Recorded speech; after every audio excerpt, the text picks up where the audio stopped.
Camış idi, həm çol idi ora. Quru ərazi idi. İndi bilmirəm yanğın hardan düşübsə. Bilmədiyimiz səbəblərdən yanıb kəndi. Biz də məlumat verdik 100 lira. Şimdi gəlib söndürürlər.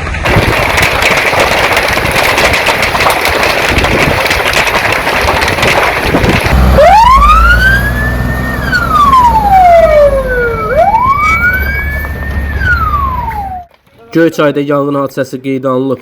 Mediazın yerli bürosu xəbər verir ki, hadisə günorta saatlarında rayonun Çayarxı kənd ərazisində qeydə alınıb. Belə ətrafçı option.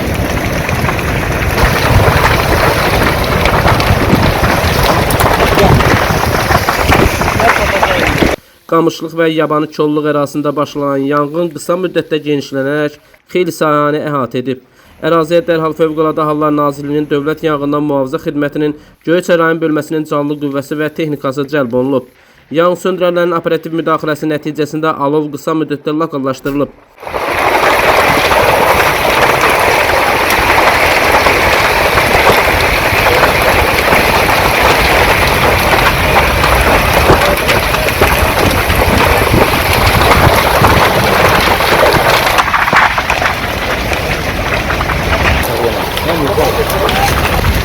Yok o herhalde. Bakın da option bir daha.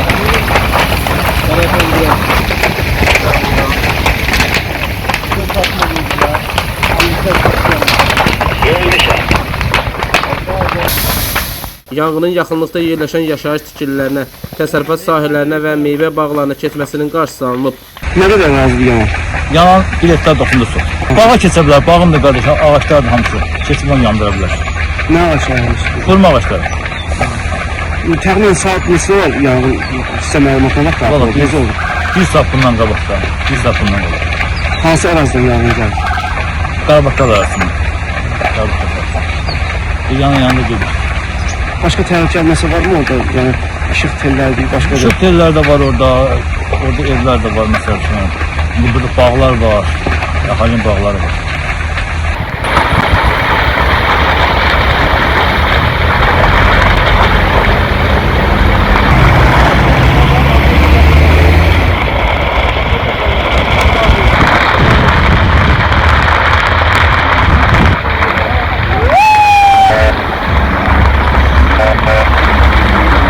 Yanğın söndürülüb və hadisənin baş verməsi səbəbləri araşdırılır.